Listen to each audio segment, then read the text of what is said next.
I come outside in the morning and there's this branch right on top as I sit down here. It's kind of poking through, and it makes me think of the story of Jonah. And the last chapter of Jonah, it doesn't have really a conclusion. It's just him yelling at God for doing his job, and then God gives him a branch to kind of give him some shade, and then takes it away, and it pisses him off because he did the job God told him to do, and then he went and just wanted to be left alone.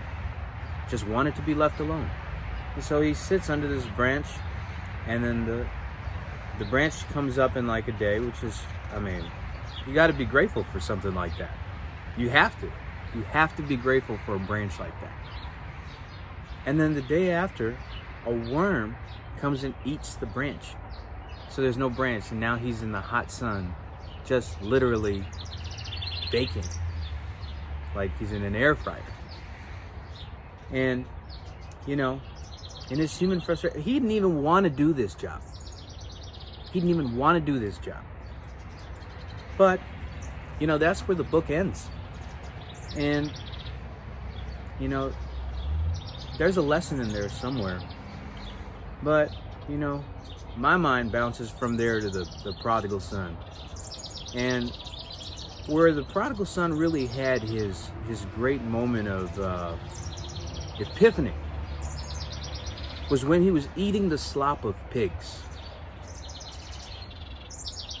Someone who comes from a home of great repute, maybe not great financial repute, but great spiritual repute, has no business eating the slop of pigs.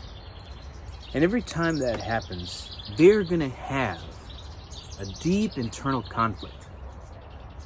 Why am I eating the slop of pigs?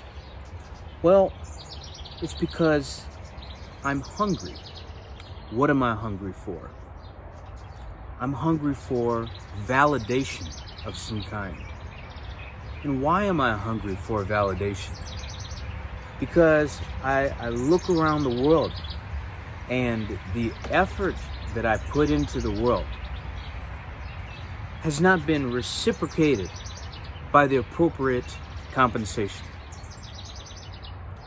And so when a man is hungry, he may knock on the door of a party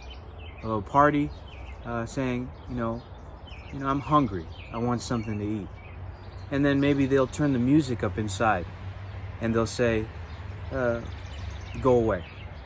And then he might start to bang on the door and say, I'm hungry, I want something to eat. And then it'll turn into a chant, I'm hungry, I want something to eat.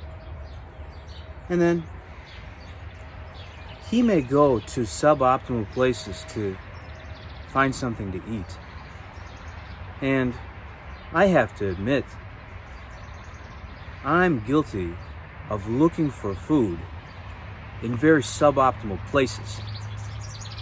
But when a man is hungry, he will do whatever it takes to feed himself and feed his family. If he is a moral man, he will think of his family first. But when a man is starving enough, he will only think of himself.